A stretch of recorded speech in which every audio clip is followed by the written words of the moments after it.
Assalamualaikum warahmatullahi wabarakatuh. Kembali lagi dengan saya Resna Sandra Sinta, mahasiswa IAIN Batu Sangkar, jurusan Tadris Biologi dengan NIM 1930106042. Nah, kali ini kita akan membahas tentang mata kuliah Ekologi Hewan. Adapun materinya yaitu hewan dengan lingkungannya dan faktor pembatasnya.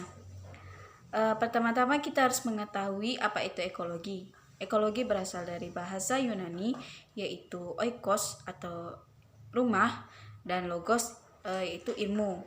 Secara umum, ekologi sebagai salah satu cabang ilmu biologi yang mempelajari interaksi atau hubungan mempengaruhi dan saling ketergantungan antara organisme dengan lingkungannya baik secara langsung maupun tidak langsung terhadap kehidupan makhluk hidup itu.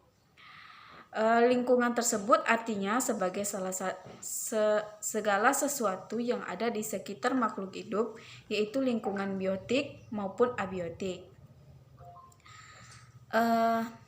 Dalam ekologi, sebagai suatu ilmu adalah organisme, kehadirannya dan tingkat kelimpahannya di suatu tempat, serta faktor dan proses penyebabnya.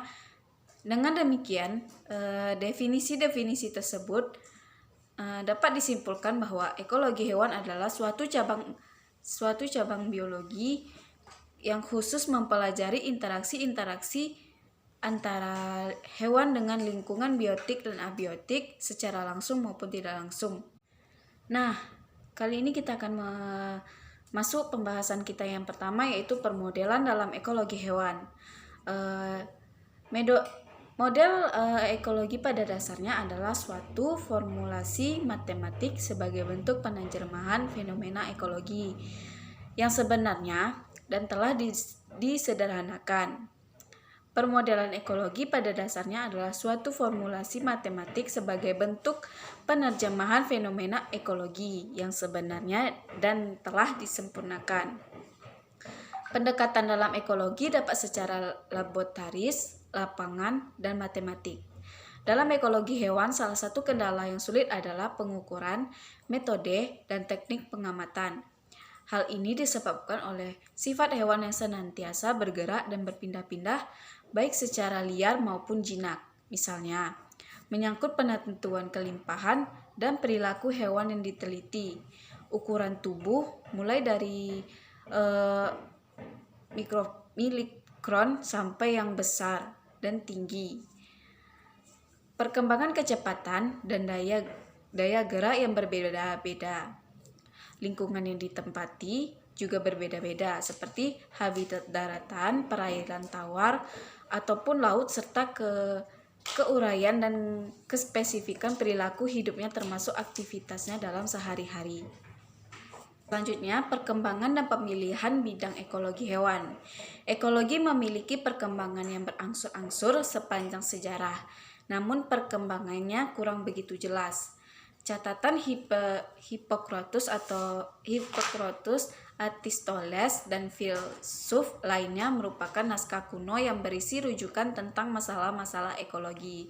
Dimulai pada abad 16 dan ke-17, yang muncul dari natural history dan kemudian berkembang menjadi satu ilmu yang sistematik, analitik, dan objektif mengenai hubungan organisme dengan lingkungan, yakni ekologi. Nama ekologi baru dikemukakan oleh ahli biologi Jerman bernama Ernest Haeckel pada tahun 1860. Nah, pembahasan kita yang ketiga yaitu faktor-faktor pembatas. Adapun faktor-faktor pembatas pada hewan dan lingkungannya.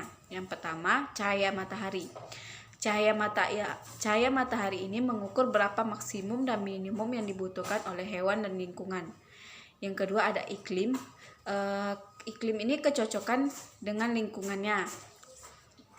Yang ketiga ada suhu yang menyatakan berapa suhu maksimum dan minimum yang dibutuhkan oleh hewan dan lingkungan. Yang keempat ada air, yang menyatakan berapa banyak air yang dibutuhkan dalam melangsungkan kehidupan hewan dan lingkungannya. Yang kelima ada ketinggian tempat. Ketinggian tempat ini, tinggi rendahnya suatu tempat juga berpengaruh pada hewan dan lingkungannya. Nah, selanjutnya pembahasan kita yaitu hukum minimum Liebig dan toleransi Salford. Yang pertama ada hukum minimum Liebig, di mana hukum ini menyatakan bahwa pertumbuhan suatu tanaman akan ditentukan oleh unsur hara esensial yang berada dalam jumlah minimum kritis. Jadi, pertumbuhan tanaman tidak ditentukan oleh unsur hara esensial yang jumlahnya paling sedikit. Yang kedua ada hukum toleransi Salford.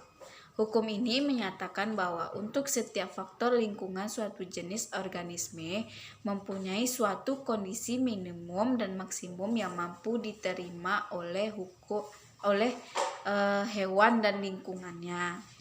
Nah, pembahasan kita yang terakhir yaitu indikator-indikator ekologi.